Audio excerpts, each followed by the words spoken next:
नमस्कार प्रिय दर्शकों। हाजिर हूँ आज राजाधिराज महाराज अयोध्या नरेश रघुवंशी जितना विभूषण जोड़ना है जोड़िए, किंतु तब भी कम पड़ेगा। एक ही नाम हम सभी के आराध्य भगवान प्रभु, हमारे पूर्वजों के भी पूर्वज प्रभु श्री राम की जन्म कुंडली का अध्ययन करने के लिए। अब देखिए, मेरे गुरु जी एक बात कहा करते थे कि जब उन्हें हम भगवान ही कहते तो उनकी कुंडली कैसी, क्योंकि भगवान को तो अजन्मा कहा गया है, वे जन्म नहीं लेते। तो भगवान जब उन्हें कहा जाए तो उनकी कुंडली कैसी। भगवान है तो उनके अंदर सभी लोग हैं, उनके ऊपर ग्रहों का क्या चाल चलन चलेगा। तो भगवान तो नहीं, किंतु हाँ, जो बड़ा ही अच्छा नाम उन्हें मिला है, मर्यादा पुरुषोत्तम प्रभु श्री राम, फिर प्रभु नाम आ गया। क्या करे, ऐसे है ही, जब तक भगवान ना कहो प्रभु ना कहो तब तक मुख से नाम निकलता ही नहीं। तो मर्यादा पुरुषोत्तम श्री राम की जन्म कुंडली का अध्ययन करने के लिए नाम भी देखा जाए तो श्रेष्ठतम एकदम, सुखदेव जैसा भागवत में कहते हैं कि सुदामा जी कैसे हैं, तो श्रेष्ठ नहीं श्रेष्ठतम है। इसी प्रकार भगवान को भी विभूषित किया गया है, तो मर्यादा में रहने वाले कैसे मर्यादित पुरुष हैं, पुरुषों में भी उत्तम, अति उत्तम, मर्यादा पुरुषोत्तम श्री राम, क्या अद्भुत नाम है। उन्हीं की जन्म कुंडली का अध्ययन करने के लिए भगवान ने, देखिए भाई, उनकी कुंडली का अध्ययन क्या कोई करेगा, किंतु फिर भी हमारा ज्योतिष का कार्यक्रम है तो एक नजर, एक स्वभाव जो ज्योतिषियों का रहता है कि इस सामने वाला की कुंडली यदि हमें मिल जाए तो इसके एक बार पूरे अंदर से लेकर बाहर तक हम झांक लेते हैं कि यह कैसा है। और होता भी है। आप लोग तो सिर्फ कुंडली देखने के लिए आए हो, किंतु हम लोग कुंडली का अध्ययन करते हैं तो हम एक नजर किसी की कुंडली पर मात्र रख दे, देख लो उसकी कुंडली, तुम्हें एक क्षण में पूरी बात समझ में आ जाती है कि यह जातक कैसा है, अंदर से कैसा है, बाहर से कैसा अपने आप को दिखाता है, इसकी सोच कैसी है। भले ही हम उसे अपनी इस भाषाओं से व्यक्त ना कर पावे, बता ना पावे, किंतु हमारे माइंड में पूरी बात आ जाती है कि यह व्यक्ति कैसा था। तो आइए देखिए, सर्वप्रथम प्रभु की यह कुंडली है, फिर प्रभु नाम आ गया। तो चलिए कोई बात नहीं, समझते रहिए। प्रभु की यह कुंडली है, कर्क लग्न की कुंडली है। कर्क लग्न कैसा होते हैं, जैसे कैसे होते हैं इस लग्न के जातक, तो अनेकों बार कहा हूँ, अत्यंत भावुक, किसी का मात्र दुख क्लेश, सिर्फ भगवान की कुंडली मत जाइए, आप अपनी भी कुंडली देखिए। आपके घर परिवार में यदि किसी की कर्क लग्न की कुंडली है, उस पर एक दृष्टि डालिए। ऊपर से वह चाहे अपने आप को जितना भी कठोर दिखावे, क्यों कठोर दिखाएगा, पापक ग्रहों की युति से, किंतु भगवान की कुंडली में गुरु चंद्रमा लग्न में बैठे हैं, तो और भी सरल हृदय, गुरु हो गए ज्ञान, चंद्रमा माँ का कारण है। तो किसी को यदि भगवान दंड भी देते हैं तो ममतामयी दृष्टि से, उसे अपनापन ही समझकर, शत्रु नहीं मानते, दंड देते हुए भी उसे अपना ही मानकर उसी प्रकार दंड देते हैं। तो अत्यंत भावुक कर्क लग्न के लोग, अत्यंत भावुक, जल्द ही दूसरों की बातों में आने वाले, किंतु भगवान की कुंडली में ऐसा बिल्कुल नहीं है। गुरु बैठे हैं लग्न में तो सुनते तो सभी की हैं, किंतु करते हमेशा अपने मन की है, सोच समझ कर, तार्किक बुद्धि लगाकर। बुद्धि भी कैसी, पुरुषों वाली नहीं, चंद्रमा लग बैठा है, चंद्रमा माँ का कारण होता है, माँ की ममता मई वाली बुद्धि, कि सामने वाले को इतना भी कठोर दंड ना दिया जाए जिससे कि वह, उसका प्राणांत ही हो जाए या उसे घोर कष्ट मिले। दर्शकों, भगवान की कुंडली में कर्क लग्न बनता है और कर्क राशि ही बनती है, इससे कुंडली की शक्ति 5 गुना अधिक बढ़ गई। ज्योतिष शास्त्र कहता है, जिस लग्न का जातक हो, यानी जिस राशि की जातक की कुंडली हो, यदि उसी राशि की उसका चंद्र कुंडली भी बन जाए तो ऐसी कुंडली का बल 5%, 5 गुना अधिक बढ़ जाता है। तो साफ बात है, जो कर्क राशि की लग्न है, कर्क राशि का ही इनकी चंद्र कुंडली बन गई, कर्क राशि में बन गई, लग्न में ही चंद्रमा बैठा है, तो कुंडली का बल 5 गुना अधिक बढ़ गया। दर्शकों, इसी के साथ साथ राहु देव तीसरे भाव में, शनि देव कुंडली के सप्तम भाव में, तुला राशि में, मंगल मकर राशि में सप्तम भाव में, नवम भाव में मीन राशि में शुक्र और केतु बैठे हैं, दसम भाव में उच्च के सूर्य मेष राशि में बुध बैठे हैं। एक नजर इनकी कुंडली पर आप डालिए, आपको अधिकतर सभी ग्रह उच्च के मिलेंगे। भाई भगवान की कुंडली है। अच्छा, यह कुंडली मिली हमें कैसे, मैंने तो नहीं, किंतु मेरे गुरु जी कहते हैं कि भगवान की जन्म कुंडली का अधिक प्रमाण मिलता है। वाल्मीकि रामायण आप देख लीजिए, रामचरितमानस देख लीजिए, पूरी पुस्तकों में भगवान के जब जन्म का विवरण आता है, इन्हीं प्रकार की ग्रहों की युतियां बतलाई जाती है, इसी प्रकार ग्रहों का स्थिति दर्शाया जाता है, उन्हीं के आधार पर हमने यह कुंडली निर्माण किया है। दर्शकों, कुछ योगों की बात की जाए तो एक नजर आप गुरु पर डालिए। कर्क राशि में बैठे हैं, उच्च के हो गए, लग्न में बैठे हैं, मालव्य नामक पंच महापुरुषों से एक योग, मालव्य नामक। फिर दूसरी दृष्टि शनि पर डालिए, तुला राशि में बैठे हैं, उच्च के हो गए, और जो है केंद्र में बैठे हैं, शनि से सस महापुरुष नामक योग। पुनः एक कुंडली, एक दृष्टिया मंगल पर डालिए, सप्तम भाव में बैठे हैं, मकर राशि में होकर उच्च के केंद्र भाव में बैठे हैं, तो यह भी मंगल से बना रुचक नामक महापुरुषों में से एक योग। तीन तीन महापुरुष योग केंद्र में बने हैं। दूसरी दृष्टि आप चारों केंद्रों पर डालिए, चारों केंद्रों में कोई ना कोई ग्रह बैठा है, चतुस्सार नामक योग बन गया। यह दूसरा, भगवान की जन्म कुंडली में ही पहले ही 2 इतने बड़े बड़े योग बने, चतुस्सार नामक योग, और केंद्र भी मजबूत है, तो यह तीसरा योग हो गया, चारों केंद्र भी मजबूत है। इसी के बाद तीसरा प्लस पॉइंट पकड़िए, केंद्र में इनकी दृष्टि डालिए, केंद्र नहीं लग्न में गज केसरी योग, गुरु चंद्रमा कर्क राशि में बैठे हैं, गुरु उच्च के हुए चंद्रमा स्व राशि में बैठे हैं, गज केसरी योग, वो भी समझे आप टॉप एकदम, जैसे भाई आप कोई कार खरीदने जाओ तो होता है ना टॉप, उससे भी ऊपर मीडियम क्लास का, तो गज केसरी योग बना तो एकदम हाई लेवल वाला टॉप बना है। गुरु चंद्रमा, गुरु अपनी उच्च राशि में, चंद्रमा स्व राशि में होकर बैठे हैं, यह पहला गज केसरी योग बना। तीन महापुरुष, चौथा जो चतुस्सार नामक योग, पांचवा यह गज केसरी योग, और गज केसरी योग बना भी है, लग्न बना है, जो कि भगवान की डायरेक्ट उनके स्वभाव पर इफेक्ट डालने वाला होगा। यह योग के होते कैसे जातक है, मैंने जैसा पहले कहा, अत्यंत स्वभाव नरम दयालु वाला, शरीर की बनावट देखी जाए तो भगवान को तो वैसे अत्यधिक भाई मोटे तगड़े तो रहे नहीं होंगे, किंतु फिर भी एक मीडियम शरीर के रहे होंगे, क्योंकि जब गुरु लग्न बैठे हैं तो एक थोड़ा मोटा शरीर, स्थूल शरीर जिसे कहते हैं, वह इनको दिए होंगे।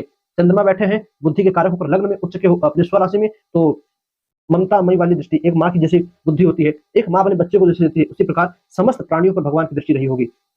इसलिए राम राज्य को अद्भुत राज्य कहा गया है। इसी के साथ साथ गुरु और चंद्रमा दोनों लग्न में बैठे हैं, तो भगवान का रंग अत्यधिक गोरा होना चाहिए था। तो लोग कहते हैं कि भगवान सांवले रंग के थे, तो उसका एक कारण ये निकलता है शनि की 10वीं दृष्टि।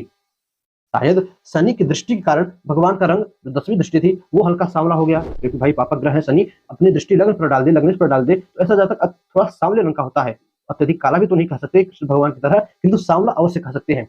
इसी के साथ साथ इनके कर्म भाव पर दृष्टि डालिए, सूर्य बुध की युति बनकर बुधादित्य योग, सूर्य उच्च के बैठे मेष राशि में, कर्म कैसा था, पहले तो खूब झेलाए भगवान को, इसके अनुसार खूब बड़ा बड़ा राजयोग मिलना चाहिए, शुरू से राज सिंहासन पर बैठना चाहिए था, किंतु जैसा कि हम सभी जानते हैं 14 वर्ष का पहले वनवास मिला, फिर आगे चलकर उन्हें जो है राज सिंहासन पर बैठने को मिला। इसका भी एक ही कारण निकलता है, शनि की 7वीं दृष्टि।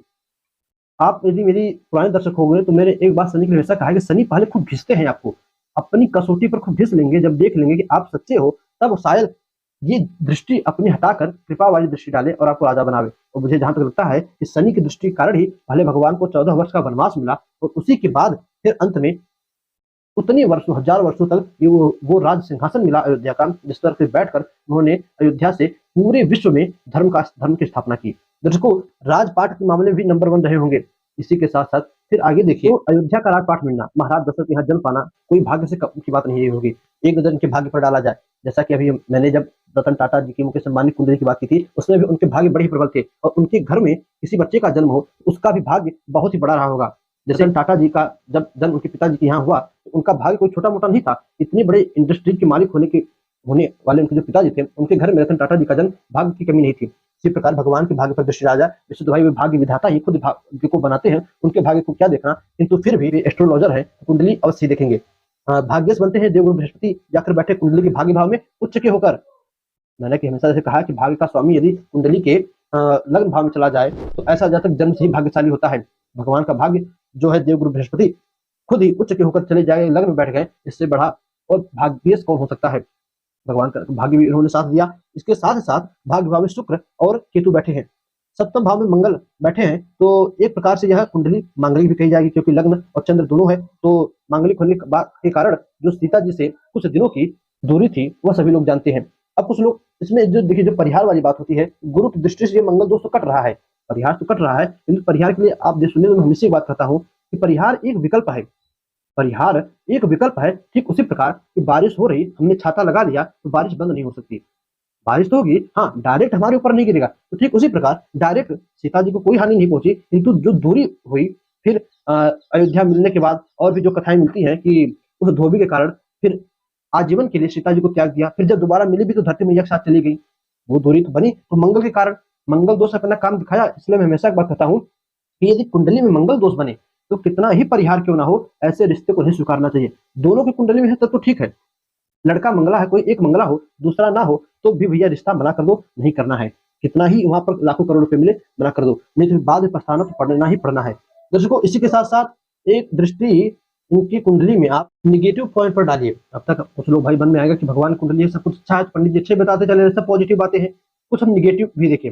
ग्रह उच्च के हैं तो अच्छा फल तो उच्च के दे रहे हैं, तो बुरा फल भी उच्च के देंगे। या देखिए एक पॉइंट, जिसकी कुंडली में जितने अच्छे राजयोग होते हैं, उसकी कुंडली में जो ग्रह राजयोग देते हैं, वही ग्रह आपको हानि भी पहुंचाते हैं। ये बात तो मानना पड़ेगा। वही शनि एक है, शनि यदि हमको खूब बड़ा बड़ा जैसे एचपी जो पेट्रोल होता है उसका मालिक बना दे, एचपी नहीं इंडियन ऑयल का मालिक बना दे, जो इंडियन गैस होता है उसका मालिक बना दे, तो वही शनि जब अपनी नीचता पर आ जाता है, अपने खराब दिनों पे आता है, 7.5 पे, तो हमें उसी के समान, जितना हमें ऊपर ले गया था, उसी के समान हमें नीचे गर्त में भी ले जाता है, हमें दुख भी देता है। तो अब ये तो रही सब पॉजिटिव बातें कि राजपाट मिला, शनि द्वारा ये हुआ, इतना अच्छा ये मिला, वो मिला, भाग्य से खूब साथ मिला। एक दृष्टि देखिए इसी गुरु को, यह गुरु कुंडली में खष्टम भाव के, यहाँ पर मैंने 9 नंबर लिखा है, ये 9 नंबर है धनु राशि और मीन राशि के स्वरूप मिलकर कुंडली के लग्न भाव में बैठे हैं। इस भाव को रोग, रिपु, ऋण कहा जाता है। रोग का मालिक लग्न में बैठा है, रिपु शत्रु का मालिक लग्न में बैठा है और ऋण कर्ज का मालिक भी लग्न में बैठा है, किंतु कैसा है, उच्च का है। अब भगवान जाने भगवान को कोई रोग हुआ होगा कि नहीं, कोई रिपु, रिपु तो सभी लोग जानते हैं, रावण जैसा महान इतना बड़ा धनुर्धर इतना बड़ा ज्ञानी शत्रु किसी और को मिलता तो शायद वो जो है हार ही जाते, किंतु जितने उच्च योग थे, जितना भाग्य का स्वास्थ्य गुरु ने भगवान को दिया, राजा दशरथ के घर में जन्म दिया, उसी के समान खूब पराक्रमी भगवान को उन्होंने रावण जैसा शत्रु भी दिया। रावण कम ज्ञानी नहीं था, रावण महान, समझे जो नवग्रहों को, शनि को अपने पैरों को नीचे दबा सकता है, वह रावण कितना बड़ा ज्ञानी था। इतना बड़ा पराक्रमी युद्ध करने के लिए भगवान को वह शत्रु मिला, रावण मिला। भगवान की कुंडली में शत्रु भी खूब भयानक। फिर जैसा कि मैंने कहा उच्च राजयोग तो बना, सूर्य जो है पराक्रम दशम भाव में उच्च के होकर बैठे, किंतु शनि की दृष्टि के कारण, शनि देखा जाए तो इस कुंडली में सप्तमेश अष्टमेश बनकर सुख भाव में बैठे हैं, सप्तमेश अष्टमेश बनकर सुख भाव में बैठे हैं, सप्तमेश शनि। अच्छा एक चीज और मेरे दिमाग में आता है, जैसे पुरुष की कुंडली में शुक्र जो है वह स्त्री का कारक होता है, तो भगवान की कुंडली में शुक्र जो है एकादशेश और सुखेश बनकर भाग्य भाव में बैठे हैं। सीता जी से इन्हें अच्छा खासा आय, पैसा रुपया और सुख मिला होगा, किंतु वही सीता जी जब शनि बैठे हैं चतुर्थ भाव में शुक्र की राशि में, यही शनि की जब 7.5 इत्यादि, या मान लीजिए भाई भगवान का जन्म था, इतना लंबा समय था तो 7.5 तो आई होगी, तो 7.5 या शनि दशा अंतर्दशा होगी, उसी में सीता जी से जो इन्हें दूरी बनी, उसी में रावण इनको हर कर ले गया सीता जी को। फिर एक दूसरे छोड़िए, मंगल उच्च का है, मंगल उच्च का है तो मंगल भाइयों का प्रतीक है, तो लक्ष्मण जैसे भरत जैसे भाई मिले, भारत लोग तारीफ करते हैं कि भाई हो तो भरत जैसा, तो लोग भरत जैसे भाई मिले, तो यही मंगल जब अपने खराब समय पर आए होंगे तो यह मंगल दशमेश और ज्ञानेश बनकर कुंडली के सप्तम भाव में बैठे हैं। तो सब कुछ उसे 14 वर्ष के वनवास के समय हुआ होगा कि राजपाट से वियोग होना, ज्ञान लुप्त होना। भाई आप देखो रामचरित मानस पढ़ो तो दोहा तो मुझे याद नहीं, चौपाई याद नहीं, किंतु उसमें आता है कि जब सीता जी वियोग होता है, सीता जी को रावण हरकर ले जाता है, तो भगवान की मनस्थिति इतनी गड़बड़ हो जाती है कि पेड़ों से पौधों से पूछते हैं कि क्या तुमने मेरी सीता को देखा। जंगल में जो छोटे मोटे मृग मिलते हैं, जानवर मिलते हैं, उनसे पूछते हैं क्या तुमने मेरी सीता को देखा। यानी इतनी बुद्धि उस समय हत हो जाती है कि जो भी मिल जाए, निर्जीव हो सजीव हो, बिना उसका ज्ञान के उसी से पूछने लगते क्या तुमने मेरी सीता को देखा। तो जहाँ अच्छा है वहां बुरा भी है, जहाँ यह ग्रह अच्छे फल दे रहे थे, अपने ही समय में समय बदलने पर वही ग्रह बुरे फल भी देने लगे। पहले भगवान, अच्छा पहले बुरा हुआ, भगवान राम के जीवन में सब कुछ पहले खराब हुआ, उनके विपरीत हुआ, किंतु जब ग्रह सारे उच्च के थे, हमेशा तो आजीवन बुरा दे नहीं सकते थे।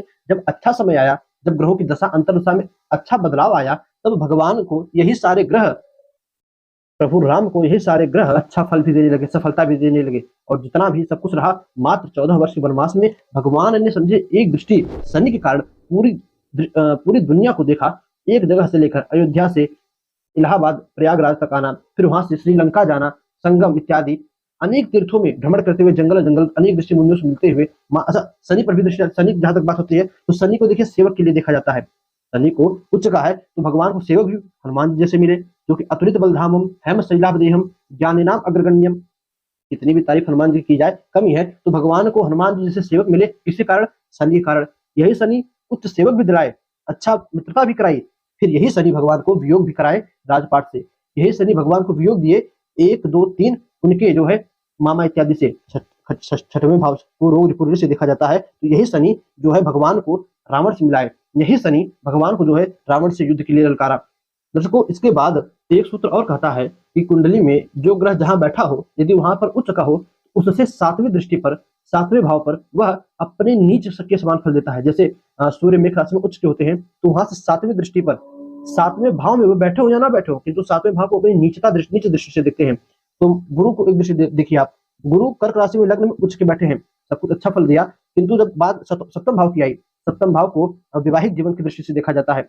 भगवान की कुंडली मांगलिक है, मंगल बैठे भी है उच्च के होकर, तो वियोग पूरी तरह से सीता जी से करवाएं। और इन्हीं गुरु की महादशा अंतरदशा, भाई महादशा अंतरदशा तो इनकी मिलती नहीं, कहीं पर भी इसका उल्लेख नहीं मिलता, किंतु जब आई होगी तो उसी में जो है सीता जी का अपहरण, सीता जी का हरण, मंगल की दशा अंतरदशा में मार, फिर रावण से युद्ध इत्यादि हुआ होगा। खैर वो उस जमाने की बात है, हमें सिर्फ मिलता है इन ग्रहों की युतियां मिलती है। कर्क लग्न का उल्लेख मिलता है, कौन से ग्रह कहाँ पर बैठे थे, इसका जानकारी मिलती है। दशाओं की कोई बात कहीं पर किसी ऋषियों ने नहीं लिखी है। तो यह प्रभु की कुंडली थी। आप इसमें देखिए, कुछ हमसे छूटा हो या आपको और कहीं से कुछ समझ में आ रहा हो तो कमेंट में अवश्य बताइएगा। और तो मेरे देखने में यह सूर्य बुध की बात हो गई। मंगल जो है दसम भाव और पंचम भाव के स्वामी बनकर कुंडली के सप्तम भाव में बैठे हैं उच्च के होकर। तो जब राजपाट की बात आई होगी, खूब ऊंचा भगवान ने राज किया होगा। अपनी पूरी प्रजा को लोग कहते हैं कि राज हो तो राम राज जैसा हो। भगवान के जहां तक पंचमेश की बात होती है, पंचम भाव को पुत्र संतति से देखा जाता है। पुत्र संतति के मालिक मंगल होकर कुंडली के सप्तम भाव में बैठे हैं उच्च के होकर। तो जहां तक पुत्रों की बात है, मंगल पराक्रम के कारक है, तो भगवान के पुत्र भी कम पराक्रमी नहीं थे। लवकुश जैसे पुत्र, जो कि चाहे जिस भी कारण से, किंतु एक समय के लिए हनुमान जी को भी अपने पास से अपने बाड़ों से बांध दिए थे। तो लवकुश जैसा पुत्र भी महान पराक्रमी थे। तो जो ग्रह, कुंडली से एक ही बात निकलती है कि जो ग्रह उच्च के हैं, आपको बढ़िया फल दे रहे हैं, वही ग्रह भले ही उच्च के हो, समय आने पर वही ग्रह आपको खराब, समझे दुर्दिन से भी दुर्दिन जिसे कहते हैं, वैसा फल आपको दे सकते हैं। तो हमेशा खराब ग्रह जरूरी नहीं कि खराब ही दे और अच्छा ग्रह अच्छा ही फल दे। खराब ग्रह भी अच्छा फल दे सकता है, अच्छा ग्रह भी खराब फल दे सकता है, या दोनों कुछ मिलता है। तो भगवान राम की कुंडली में क्यों सारे ग्रह उच्च के हैं, लगभग सभी ग्रह उच्च के हैं, किंतु फिर भी इतना दुख झेलने को मिला, किंतु अंत में सफलता मिली इन्हीं ग्रहों के कारण, क्योंकि यह ग्रह उच्च के हैं। तो बस दर्शकों, अति इतना ही। कुंडली को आप देखिएगा एक नजर, कुछ कहीं मुझसे छूटा हो तो कमेंट में बताइएगा, कुछ आपको अतिरिक्त दिख रहा हो तब भी कमेंट में बताइएगा। इजाजत दीजिए, मैं एक चीज कहूंगा, जाते जाते जय श्री राम लिखकर कमेंट में तब जाइएगा। बस आज इतना ही, इजाजत दीजिए, पुनः मुलाकात होगी आपसे किसी नई कुंडली में। अगली बार कोशिश करेंगे कि आपको कुंडली दो, जैसे भगवान कृष्ण की, हम सोच रहे हैं भगवान कृष्ण की कुंडली खोजी जाए, मिल जाए तो उसी पर अध्ययन किया जाए। बस आज के इतना ही, इजाजत दीजिए, पुनः मुलाकात होगी आपसे किसी नई वीडियो में नए टॉपिक के साथ। तब तक के लिए नमस्कार।